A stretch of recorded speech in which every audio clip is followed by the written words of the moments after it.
સાબરકાંઠા જિલ્લામાં ગઈકાલ રાત્રે અચાનક જ વાતાવરણમાં આવેલ પલટાને લઈ ડાંગરના પાકને ભારે નુકસાન પહોંચ્યું.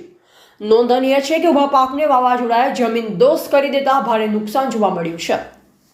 સાબરકાંઠા જિલ્લામાં 8,000 હેક્ટર કરતાં વધુ વિસ્તારમાં ડાંગરનું વાવેતર કરવામાં આવ્યું છે, પરંતુ ખેડૂતોના હાથમાં આવેલ કોળીઓ છીનવાતા ખેડૂતો ચિંતામાં જોવા મળી રહ્યા છે. આમ તો 1 વીઘા દીઠ ડાંગરમાં 100 મણ જેટલું ઉત્પાદન થતું હોય છે, પરંતુ ગઈકાલે વાવાઝોડા સાથે વરસેલ વરસાદે તારાજી સર્જતા માંડ 60 થી 70 મણ જેટલું જ ઉત્પાદન મળી શકે તેમ છે, જેને લઈ ખેડૂતો હાલ તો ચિંતાતુર બન્યા છે. આ ઉપરાંત ડાંગરનો દાણો પાતળો પડી જતા વજન ઓછું થાય તો સામે ડાંગર કાળી પડી જવાથી પણ યોગ્ય ભાવ ન મળતા ખેડૂતને સરવાળે નુકસાન જવાની ભીતિ સેવાઈ રહી છે. 1 વીઘા દીઠ 25 થી 30 હજાર ખર્ચ થાય છે, પરંતુ હાલની પરિસ્થિતિ એવી ઊભી થઈ છે કે માત્ર ખર્ચ જ નીકળી શકે તેમ છે, જેને લઈ ખેડૂતો હાલ મુશ્કેલીમાં મુકાયા છે. એવા રાજકમલસિંહ પરમાર, ભારતની અસ્મિતા, સાબરકાંઠા. હવે સાબરકાંઠામાં પ્રાંતિજ તાલુકામાં સૌથી વધારે ડોગરનું ઉત્પાદન થાય છે.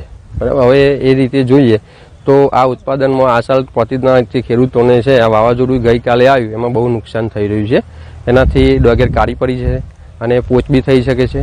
અને જો એનો અમારો ખર્ચો ગણીએ ડોગર હાર્વેસ્ટિંગ સાથેનો 1 એકરનો ખર્ચો તો 25 થી 30 હજાર જેવું થાય છે. અને હાલનું ઉત્પાદનનું એવરેજ અમે મેળવીએ તો બી 25 થી 30 હજાર જેવા જ મળે છે, એટલે નફો કંઈ મળે એવો લાગતો નથી આ સાલ. અને ડોગર કાળી બહુ પડી જાય છે, જમીનને અડી જાય એટલે ડોગર કાળી પડી જાય, જેથી વેપારીઓ એનો પોષણક્ષમ અમનો ભાવ આપી શકે તેમ નથી. અને હા, ડોગર તૈયાર હતી, હવે અમારે 2 દિવસમાં હાર્વેસ્ટિંગ કરવાનું હતું, પણ હવે એ થઈ શકે એમ લાગતું નથી. અમિત પટેલ, ગામ સોનાસન. મારું નામ પટેલ હેત વિપુલભાઈ, ગામ સોનાસન, તાલુકો પ્રાંતિજ, જિલ્લો સાબરકાંઠા. રાતે વાવાઝોડું વરસાદના કારણે અમારા ડોગરનો પાક બહુ નુકસાન થયું છે અને કોઈ આજીફળ સંભાવના લાગતી નથી કે ડોગરમાંથી કંઈ મળે. અને મારી 8 એકર ડોગર વાવેલી છે, એના કારણે 70 મણ 80 મણનું ઉત્પાદન થતું હતું.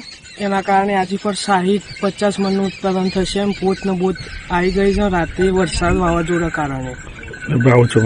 ભાવ ઓછો મળશે અને 450 ભાવ હતો, પર આજીફળ લાગતું નથી એટલું હોય ભાવ.